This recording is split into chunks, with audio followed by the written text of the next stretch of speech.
Hey vinyl community, it's Dr. Robert. I'm back. It's been about a week and a half since my last video. I've been doing a lot of stuff around the house, cooked for some friends Sunday and Monday night, had lamb chops Sunday night, and then ribs on Monday. I gotta tell you, I really enjoy barbecuing, and I'll get more into that in a different video, but it's some work. My wife did her bit, so we both cooked, and we both just cooked kind of separately. She made asparagus and salad, and I made the meat, and yeah, we had a lot of fun. So there's been that that we've had to work on. Some other stuff, a leaky faucet. I had a leaky faucet. And you know, I'd never fixed a leaky faucet. And the hardest part about fixing the leaky faucet turned out to be getting the tools and getting the parts.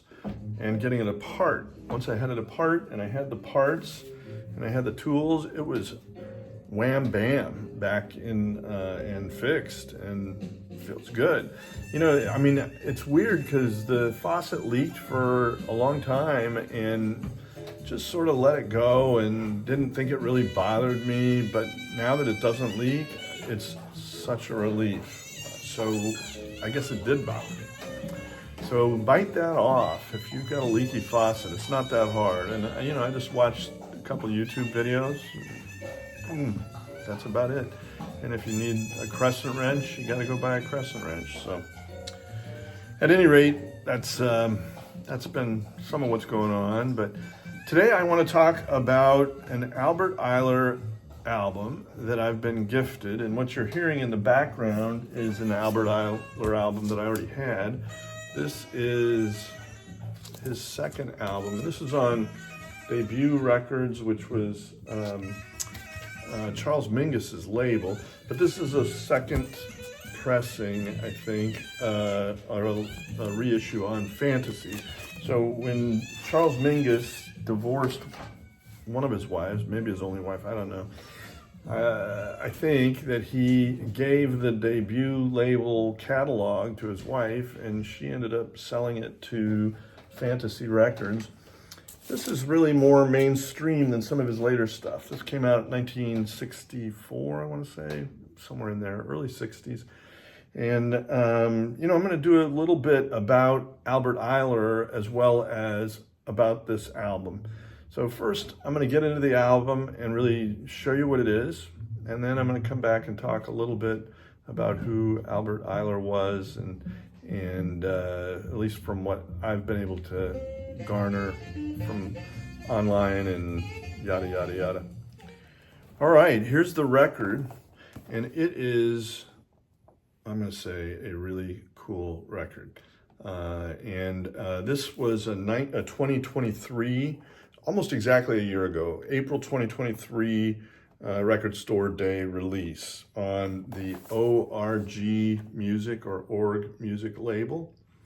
And this is a box set, 4 records, and really nicely put together. I'm going to start with the packaging. I mean, you know, it comes with an insert that I've read, and that is a reprinting. These have both been released before. These have all been released before. All 4 albums in some format.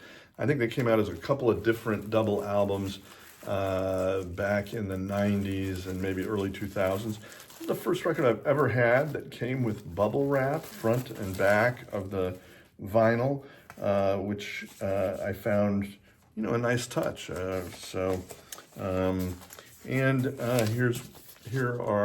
It's one of the vinyls themselves, one of the records.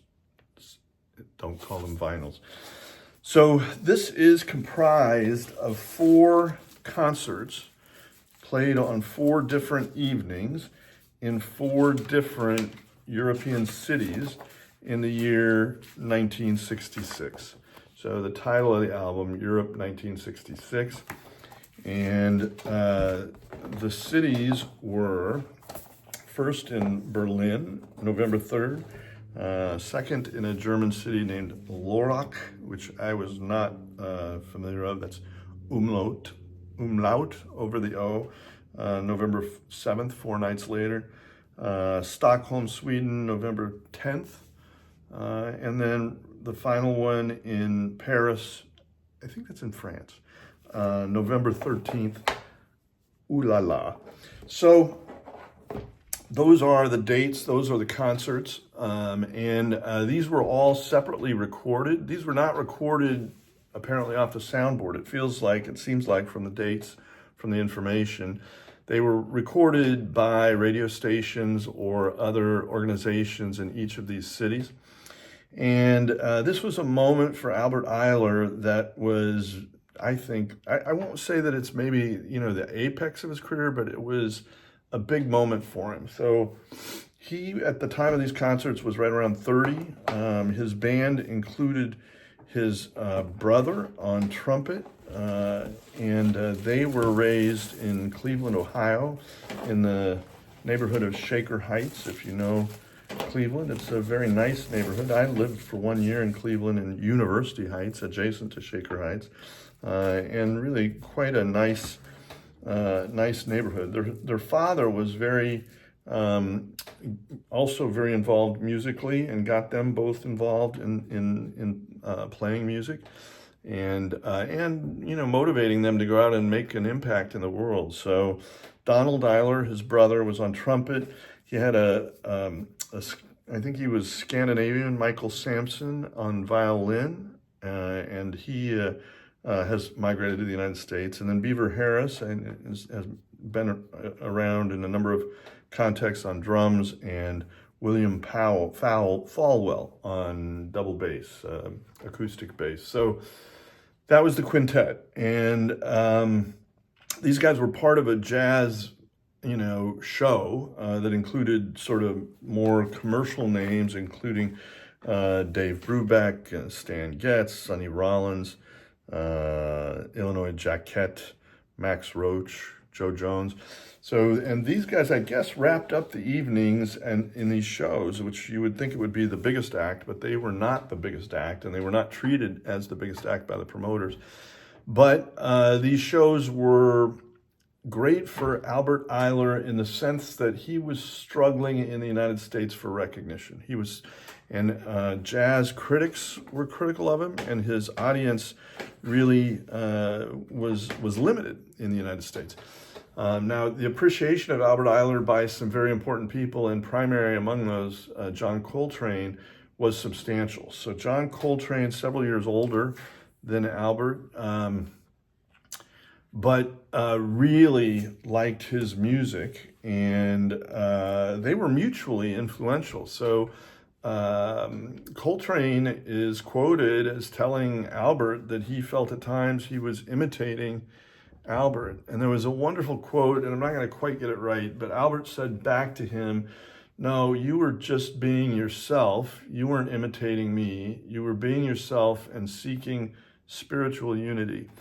And spirituality is maybe one of the first things, maybe the strongest things about this record that comes out. And the song titles even convey that. So a number of the songs are repeated. These are several different concerts. So 4 record set, each one night of concerts. So one song that comes up regularly is called "The Truth is Marching In."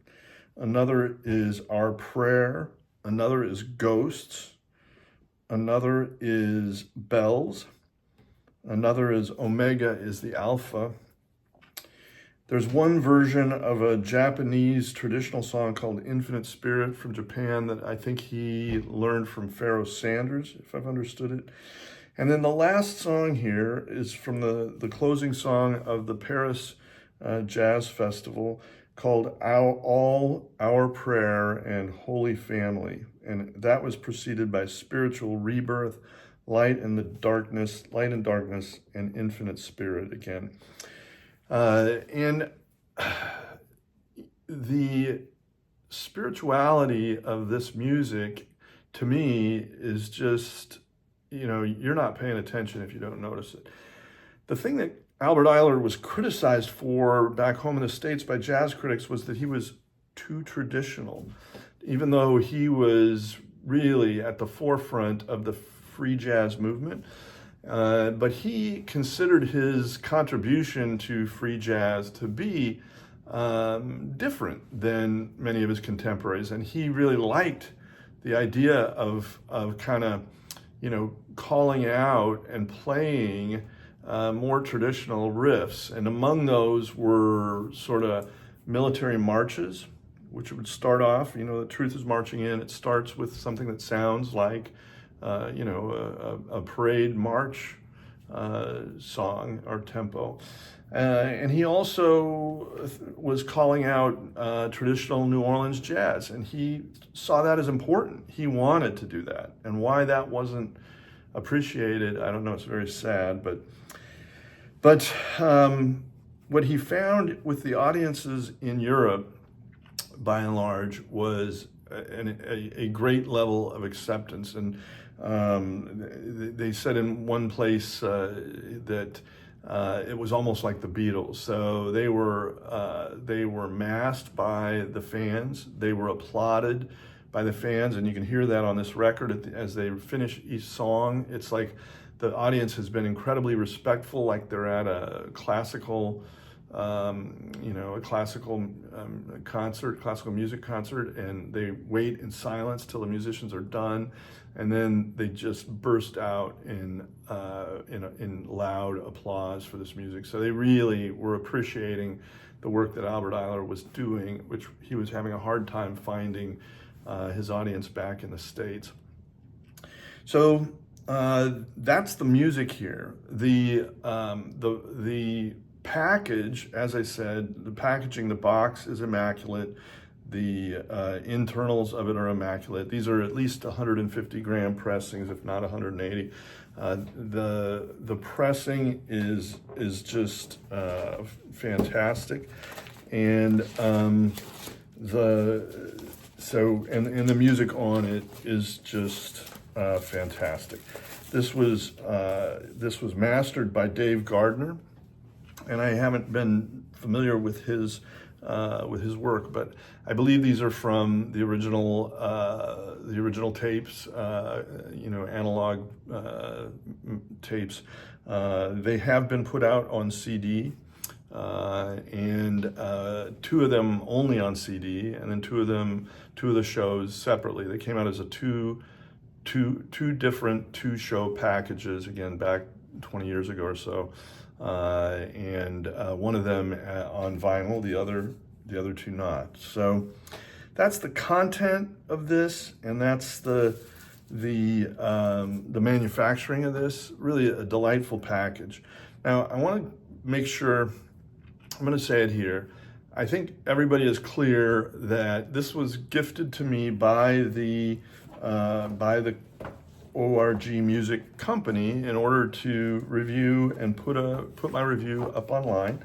I contacted them and said, look, I saw this record on your website. I'm very interested. I'm a fan of Albert Ayler, and I have this YouTube channel, and I would love to review your record. And they offered to send me this record. It was pressed in 1,000, I think it limited to 1,000 copies. They still have at least some available. I don't know how many. Discogs says there's about 400 people out there in the Discogs community that own it currently, from what I can tell. So, and it retails on their website for $120 sealed. A number of the versions on Discogs, as you can imagine, are priced at a higher level than that. And that's this record.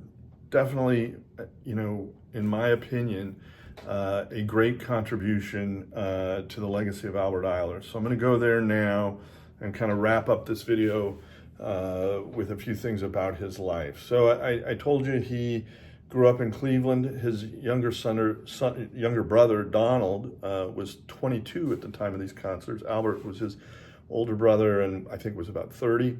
The music that they made with this quintet was I think spectacular. But within about a year of this, in 1967, a couple things happened. First of all, in the middle of 1967, John Coltrane passed away.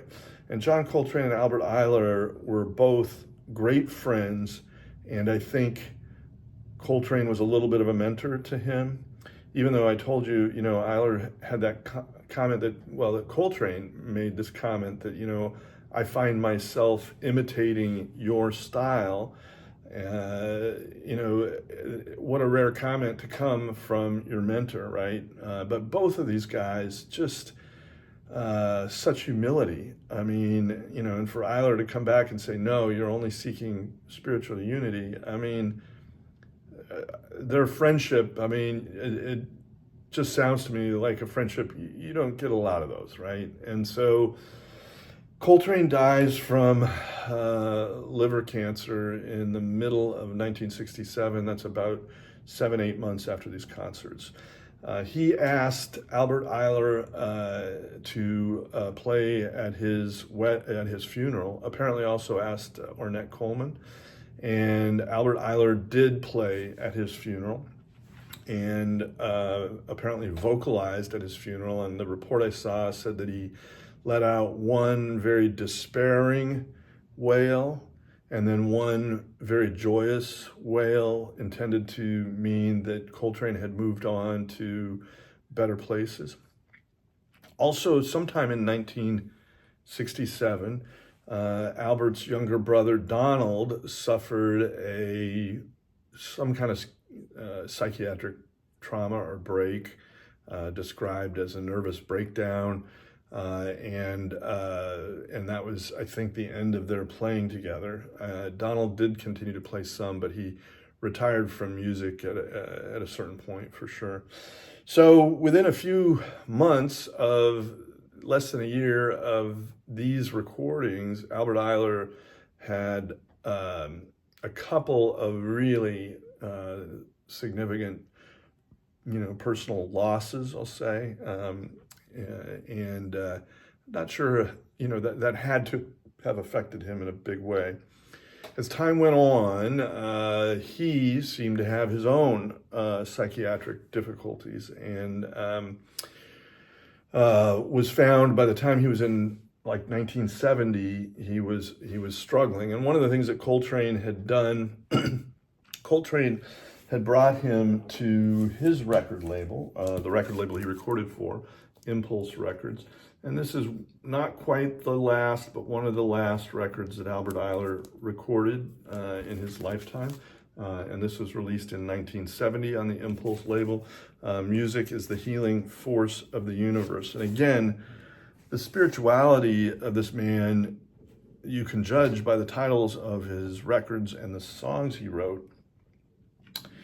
At any rate, the executives at Impulse Records, and apparently Bob Thiele among them, really pushed Albert to pursue a more commercial approach, which Albert, tried to do with or without much success, but tried to make music that was more in a traditional R&B strain. He had done that as a young man. That's what he came up in, or part of what he came up in. Albert Ayler also served in the armed forces as a musician. Never saw combat, but enlisted in the military at a young age. But in 1970, he was found dead. His body was found in the East River in New York City, and it presumed suicide. It's not known if it was. There were some discussion that he might have been murdered, but that's highly unlikely. Obviously, it could have been an accident in some form. At any rate, found dead, 1970, at the age of about 34, I think. So a very sad end to a great talent, and a talent that was recognized by a small group of people. It was recognized by people who had insight and were there with him and doing what he did and understanding what he did, but not appreciated by the general community. And I think that's very sad. And I think this record fills a gap in that way. I mean, these shows deserve to be out there, and I think the prior releases, are limited, and again, some of them not on vinyl, and this one is just beautifully done. So I recommend it highly. And again, if you call that a conflict of interest, I have a conflict of interest, but I'm telling you, as a record collector, as a music appreciator, this is just a great record to own. So with that, I'm going to leave you with a small further segment off of this record. And until I see you again, the doctor is out. All right, so I'm going to finish with a snippet of music from the last song at the Paris concert. I told you the title of that was All Our Prayer and Holy Family. And what's interesting about this in part is that Albert started singing, if you want to call it that, as well as performing on tenor saxophone. And this concert apparently is the first venue in which he did that. And this song is one of the very first then in which he performs vocally as well as with his instruments. So with that, I'll let you hear this.